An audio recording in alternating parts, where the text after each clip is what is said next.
Ako po na pastor, parting sa bautismo sa Sinintendente. Mahitungod sa? Sa bautismo sa Sinintendente. Okay, go. Kay sato karon nasyon, di man pwede bautismohan kanang mag-live-in partner na dili kasado. Hmm? Kunya ang problema kay ang mga nag-live-in partner na kasado, di naman pwede magkabalik sa iya pamilya. Kaya ang ilang mga pamilya na kasado, nagibayaan, na naman yung pamilya, may mga anak. Okay? Kunya, ang ako po na pastor, na biblical kanin na nag-iskot niya ang nagkasal nga dili, ang wala magkasal nga gusto magpabautismo, di bautismo na to. Ikal ba na? Biblical na igsoon. Okay? Una sa tanan, walay tao nga makabungkag sa kaminyoon. Okay? Kung imong tanawon ang Mateo kapitulo 19, kung atong tanawon ha, mao ni gingon sa balaan nga kasulatan. Aron makit-an nato kung unsa gyud ka importante kining gitawag nato og kaminyoon. Dinhi sa bersikulo 5 og nagingon tungod ni ining maong hinundan, kinahanglan pagabiyaan sa lalaki ang iyang amahan o ang iyang inahan o makig-ipon siya sa iyang asawa o silang droha mahimong usa. Tungod ni ini, versikulo 6, tungod ni ini, dili na sila droha kundili usa. Busa ang sa Dios gihiusa sa tao dili pagabulagon. Once nga maminyo ka, walay tao makapabulag niya na. Okay? Kay once nga gihiusa sa Dios, walay tao nga makabungkag niya na. Okay? So kung usa ka tao minyo siya, unya ang usa ka babae minyo siya, unya kining duha nagkahabagat, meaning to say dili pa clear ang ilang status sa Ginoo. Gawas kung ang hinungdan sa panagbulag fornication. Mao ray gitugot sa Biblia. Other than that, wala gitugot sa Biblia. Now, kung sala ang pagbulag sa iyang asawa, sa hinungdan sa kwarta, sa hinungdan sa batasan, wala gitugot sa Ginoo ang pagbulag ana gawa sa gitawag nato og fornication. So sa ato pa, kung mungasawa ka sa usa ka tawo nga binulagan, nakasala kanini. Okay? Kung imong tan-awon ang balaang kasulatan, tin-aw og tataw kayo ang gisulti sa Ginoo dinhi nga nag-ingon diri. Okay? Apan magaingon ako kaninyo, 5:32 sa Mateo. Apan magaingon ako kaninyo, nga bisan kinsa nga bubulag sa iyang asawa, gawas kung ang hinundan mao ang pakigilawas, exemption, fornication. Magahimo kaniya nga mananapaw og ang mga asawa sa usa ka babaeng binulagan makapanapaw. So nagbulag sila dili tungod sa fornication. Ang tao nga makapangasawa ni adtong babae nga binulagan dili tungod sa fornication, makamanapaw siya.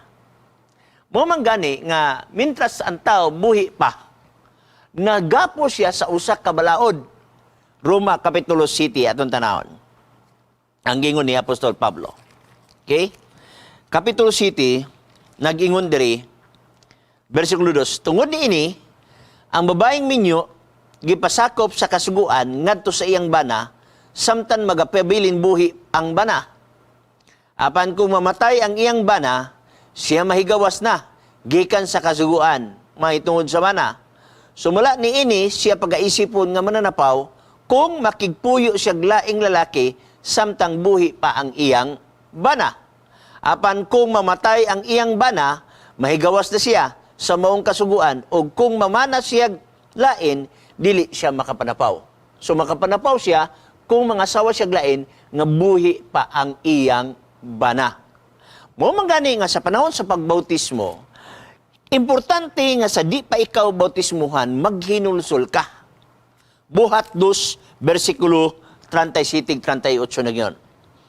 O sa ilang pagkadungog niini, gisakitan sila sa kasing-kasing og kang Pedro o sa ubang mga apostoles, sila nangutana nga nagingon, mga igsuon, unsa may among pagabuhaton og si Pedro mitubag kanila, pag hinulsol kamo og pabautismo kamo.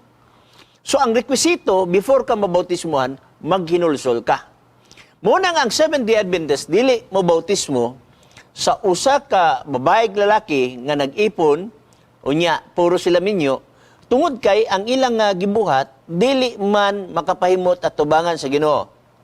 Kung bautismuhan sila, ang simbolo sa bautismo, mao ang pagpapa sa kasalanan. Human ikaw na bautismuhan, bag-o na ka nga biduhat. Unya, human ka na bautismuhan, mag-ipon-ipon na sad ka sa usa ka babae o lalaki, nga wala gitugod sa balaang kasulatan. Mao na hinungdan ngano nga ang mga pastor dili magbautismo kung adunay questionable sa ilang pagpuyo. Gawas kung ang usa o ang boss sa ilaha puro sila mga innocent party sa issue sa pakighilawas. Pwede sila maminyo pag-otro. Pero kung sila ang issue dili pakighilawas, nag-ipon sila, buhi ang ilang mga bana, ang Ginoo nay mahibalo nila. Although mga pinangga, dili na to i-close ha. Nga mingon ta nga, di gid sila mga luwas. No. Ang Ginoo ra mo nakabasa sa kasing-kasing sa tao. Ang Biblia is Biblia. Ang church is a church. Dili na to masabtan ang naa dinhi sa balang kasulatan base sa konteksto sa magtiayon nga nagpuyo. So si Pastor Bacalares, dili mo hukom niya ng mga tawhana.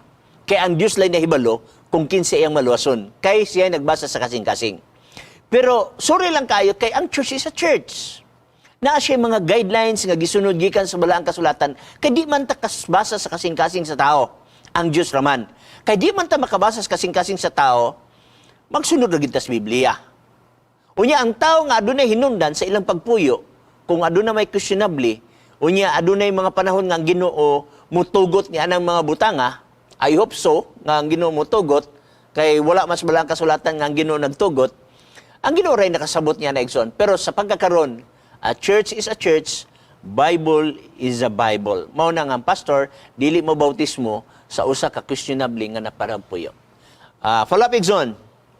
Pastor, sa uban nato, Pastor, nga adunay diborsyo, mauman po ng stand pang Seventh-day Adventist, dili po mo bautismo sa ganang mugiya siya, bana o iasawa.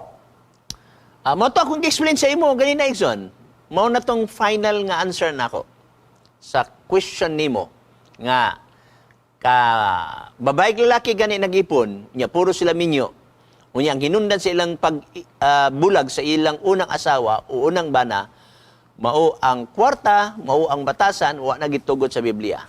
Ang gitugot sa Biblia kadto lamang nga fornication. Ug ang pwede maminyo kadto lamang unsa katong innocent party. Dili tong guilty party. Padayon, Igsoon. Okay, murag nawala na siya, no? Daghang salamat niya ng imong pangutana, Igsoon. O usmong ko, dili ta makahukom.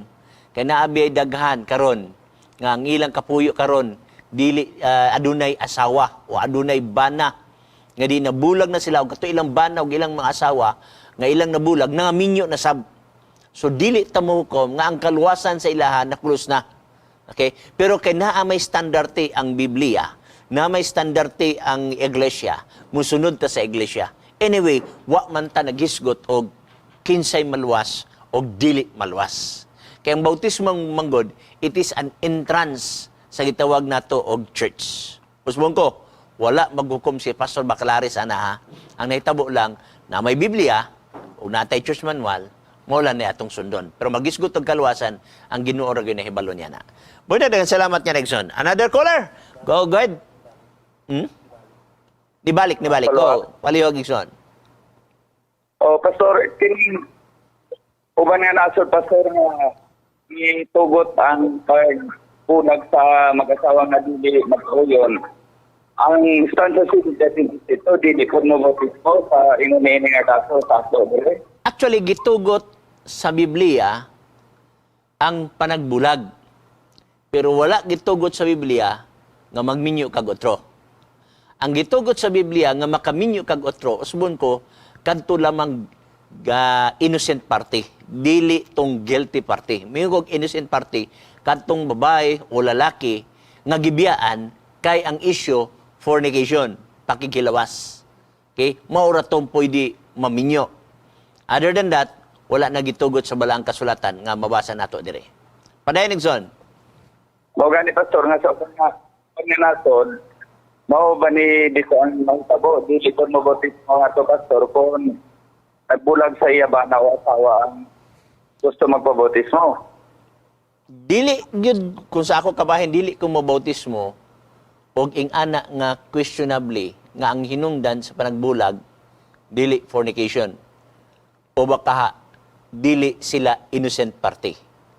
Dili ko mobautismo ang igsoon kanuman kinahanglan sa mahusay nila ilang kogalingon ngadto sa Dios aya sila bautismuhan kay ang bautismo usa na ka simbolo sa paghugas sa sala o sa bag-o nga pagkatao. Mao na akong basahon ang Roma Kapitulo 6 atong tanawon.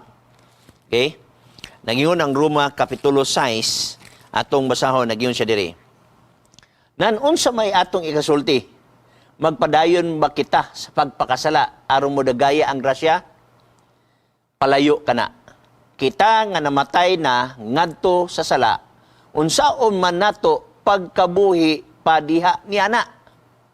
Okay? Patay ta dito sa sala. Unya pinagi sa bautismo gilubong kana. Alayo tas res. Wala ba mo mahibalo nga kitang tanan nga nabautismuhan ngadto kang Kristo Jesus gibautismuhan man ngadto sa iyang kamatayon? Okay? 4. Busa pinaagi sa bautismo gilubong kita uban kaniya ngadto sa kamatayon aron nga maingon nga si Kristo nabanhaw gikan sa mga matay pinaagi sa maya saman kita usab managgawi diha sa kabag-o sa kinabuhi. Bautismo bag-o nga kinabuhi. Unsaon nimo pagbag-o sa kinabuhi nga wala man gihapon masubay ang atong kinabuhi. Mo na kung dili ka masubay sa imong kinabuhi, dili gid mo rekomendar bautismo. For example, adunay usa ka tawo gusto magpabautismo. Unya dili siya mobiya sa pagkaon sa mga mahugaw. Ang pastor dili mo bautismo ana. Nga naman, useless man. Gibautismuhan nimo, simbolos maghinlo sa sala. Nya tapos mokaon na sad sa mga mahugaw, nagpakasala na sad. Sumaog yapon paagi, questionably ang kaminyoon, gibautismuhan nimo, hinlo ang sala, unya tapos magtuyo lang yapon, balik yapon sa pagpakasala. Muna nga kinahanglan ato sang husayon ang mao nga mga punto. Okay? Ang gitugot sa Biblia usmon ko kadto lamang mga innocent party. Pero aduna say gitawag nato nga dili nato hukman kanang mga tawhana nga dili maluwas. Ang Dios na nakabasa sa kasing-kasing sa tao. Ang ako lang din mao may nakasulat sa Biblia o mo say nakasulat sa ato church manual, angay gina siya nga pagasundon. Kung naa may mga problema nga wala nako maisguti karon, ang church board na ang modify niya na uban sa guidance sa atong opisina. Okay? Kay case-to-case basis man na nga ato mga himuon. Di nako matubag ang tanang mga punto din pero kung napagyo kalibog, dalon na lang gina sa church board. Kaya ang church board man ang mao ang finality sa paghusay nining tanang butang with the guidance sa opisina sa mission o sa conference. Daghang salamat, Igsoon!